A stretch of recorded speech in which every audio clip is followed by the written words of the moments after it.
Salut à tous, c'est Pank de la chaîne, bienvenue sur cette vidéo qui aujourd'hui va continuer mon cheminement et ma réflexion sur les hauts potentiels. Et je reviens sur le sujet parce que régulièrement j'en parle avec des amis. Là, il y a Boopsy qui vient m'envoyer un SMS qui me dit un de ses potes a été diagnostiqué aussi haut potentiel. Alors diagnostiqué, c'est beaucoup dire en tout cas. On lui a proposé la suggestion qu'il soit un haut potentiel parce que émotionnellement, il est assez sensible.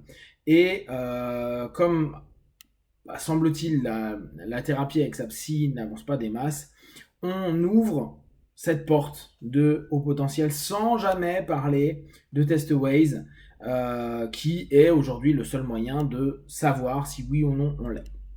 Et là-dessus, je trouve que ça nous crée une réelle grosse réflexion qui se pose pour le haut potentiel, mais qui se pose pour tout ce qui va être pervers narcissique et tout en gros, les sujets à la mode.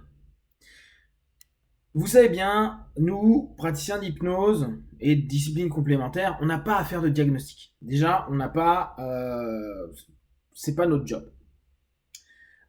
Éventuellement, le partenaire peut trouver, mettre l'idée, etc. Mais nous, on n'a pas à diagnostiquer quoi que ce soit.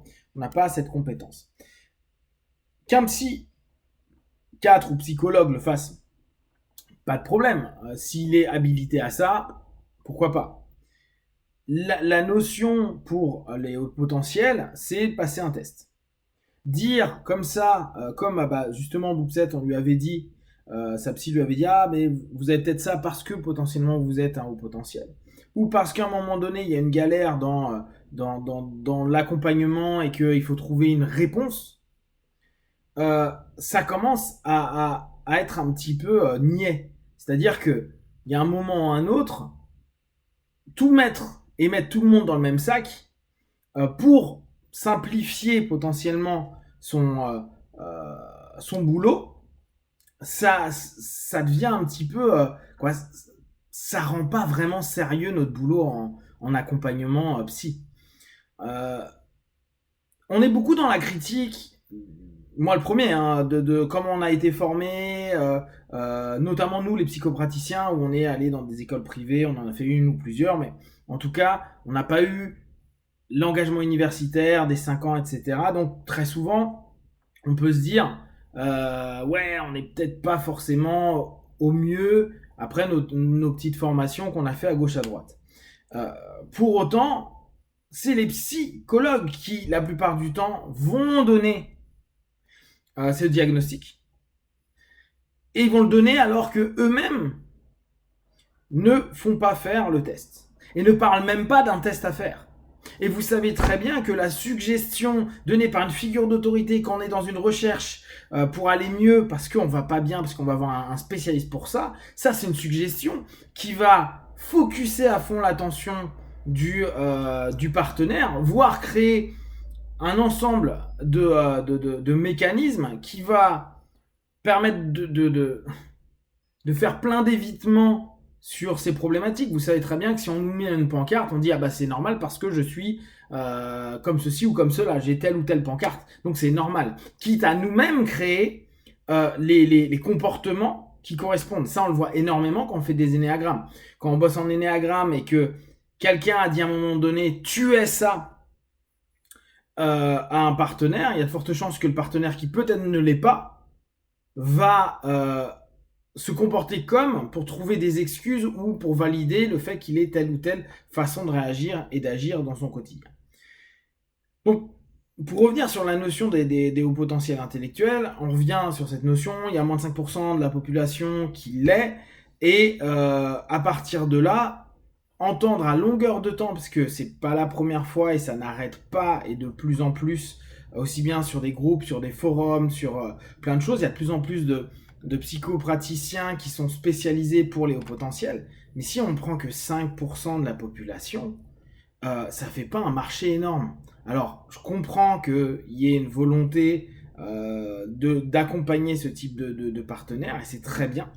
Il faut absolument qu'il y ait des spécialistes dans différentes, pour différents types de problématiques ou différents types de malaise dans la vie. Par contre, commencer à mettre tout le monde dans ce cadre-là, on n'est plus du tout dans les mêmes stats. Et surtout, il y a un manque d'honnêteté intellectuelle et un manque d'honnêteté par rapport à notre profession de dire bah tu es, ça, en l'occurrence au potentiel, simplement pour avoir une espèce de trouvaille ou d'ouverture sur quelque chose qui n'est pas une réalité. Si les psys ne savent pas, ils se disent ah peut-être, ah, c'est vrai qu'il a quand même des éléments qui semblent, bah, qui leur proposent d'aller faire le test. Qui disent bah voilà, j'ai ma collègue machin, elle peut vous recevoir. Parce que ça peut être intéressant de regarder, de voir, de savoir, de connaître. Par contre, faire une suggestion en mode direct ou en direct, il serait possible que vous soyez au potentiel vu votre problématique émotionnelle, votre problématique de rapport à l'autre, votre problématique. Souvenez-vous, hein, on en a un petit peu rigolé sur les vidéos à ce sujet-là. Où je reprenais Doctissimo et Dieu sait que Doctissimo c'est vraiment de la vulgarisation des pathos, et tout le monde pouvait s'y mettre, tout le monde pouvait s'y reconnaître. La question que je me pose c'est, est-ce que les psys, alors là je dis psychologues, psychothérapeutes, psychiatres, psychopraticiens, etc., ne sont pas influencés à longueur de temps par les modes? En ce moment, tout le monde est pervers narcissique. En ce moment, tout le monde est au potentiel. Bon, ok, pendant une phase de temps, il y avait beaucoup de maniaco-dépressifs qui est devenu maintenant bipolaire. Et on voit que on a l'impression qu'il y a une saisonnalité. On change, on fait que d'en parler, on sait très bien l'influence sur les forums, l'influence sur les papiers qu'on lit, etc., etc. Ça crée de la suggestion. Et au bout d'un moment, bah ah oui, c'est vrai, ça me rappelle des patients, et donc on commence à faire des amalgames. C'est quand même assez étonnant de voir que maintenant qu'il y a un mot qui a été proposé, tout le monde s'y retrouve. Tous les gens qui vont mal s'y retrouvent. C'est pas vrai. Il y a plein de gens qui vont pas bien et qui sont juste des gens normaux. Je reprends la définition d'hypnotiste par la NGA. C'est en gros un praticien qui aide des gens normaux avec des problèmes du quotidien. C'est pas des gens qui vont traiter justement des psychoses, des trucs qui sont anormales, qui sont hors normes.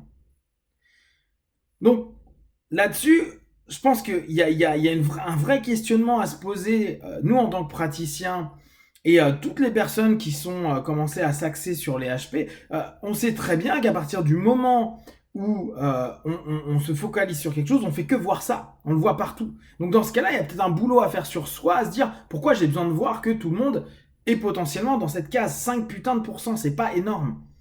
Et il va pas y avoir 50% des patients, des partenaires qui viennent en cabinet qui le sont. C'est 5% de la population, c'est petit, c'est peu. Et si réellement ça l'est, parce que bien sûr il y a des tests.